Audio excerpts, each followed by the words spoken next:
Let's go to Sarah in Knoxville, Tennessee. What's up, Sarah?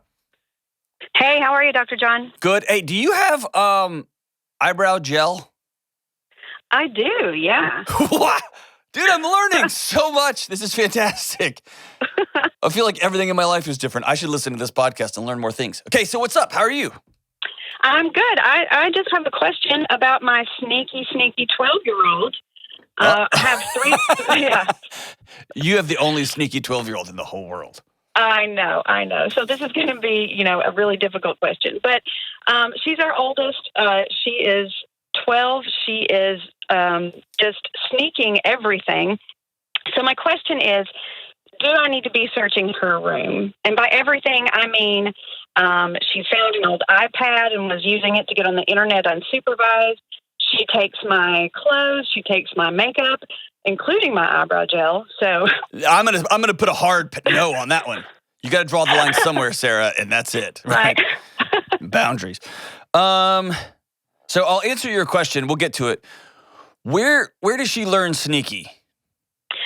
My husband and I say she was born sneaky. Okay. She was sneaky as a toddler. And I am not sure. I try to be very open about talking about these are our expectations, these are our boundaries. And so I don't know if it's just being a 12-year-old now that she's being sneakier, or if she just doesn't feel comfortable talking to us about stuff and would rather sneak around. Mm. So what?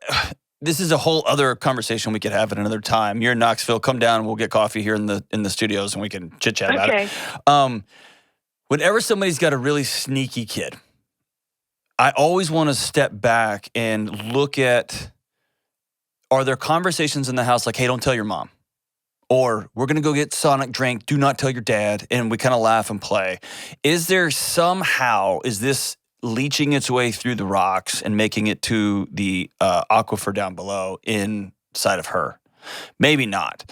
But I always want to look at, where am I, quote unquote, being sneaky? Anytime somebody walks in the room, do I turn my phone off real fast?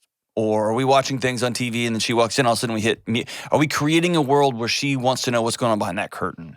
Right? Mm-hmm. So that's one thing. The second thing, and you touched on, and I think it's really important, is there a world that she inhabits where she is told, these are my boundaries, versus here's the way our family is. Yeah. This is the way, like, you better do this. Let me say it this way. Often kids who feel like they are responsible for the emotional regulation of the adults in their lives create inner worlds that nobody else has access to.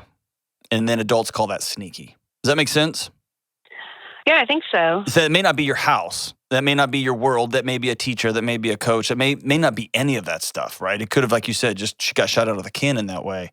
I always want to look at, what is it about this ecosystem that my son or daughter doesn't feel safe talking to me about?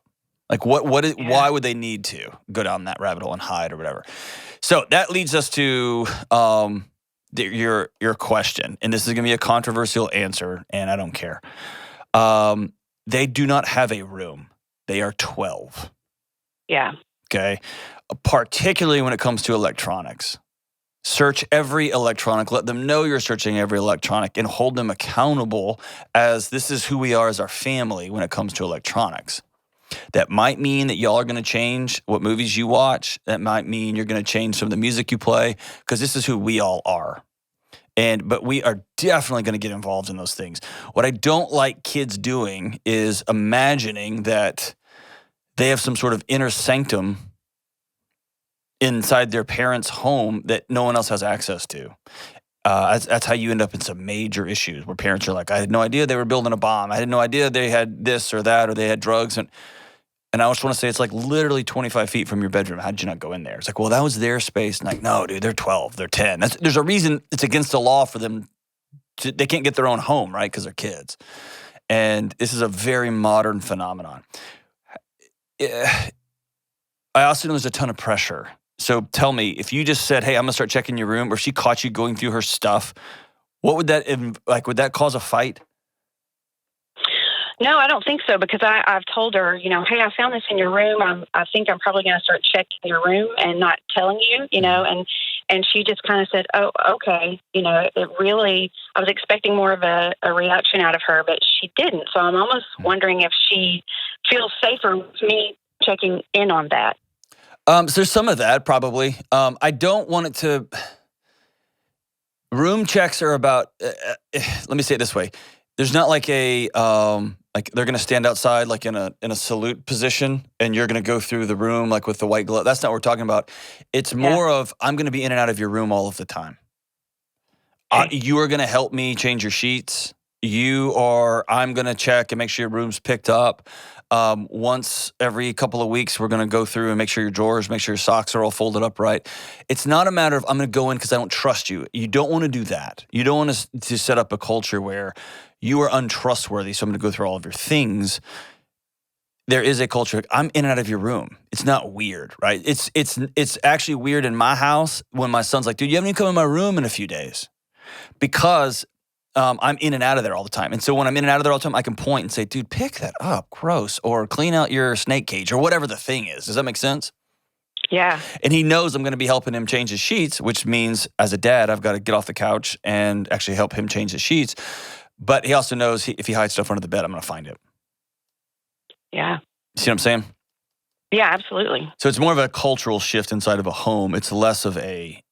What I don't want people to do is hear this and hang up and then go, okay, cool. Raid time. Like that you're going to create a great division between you and your child.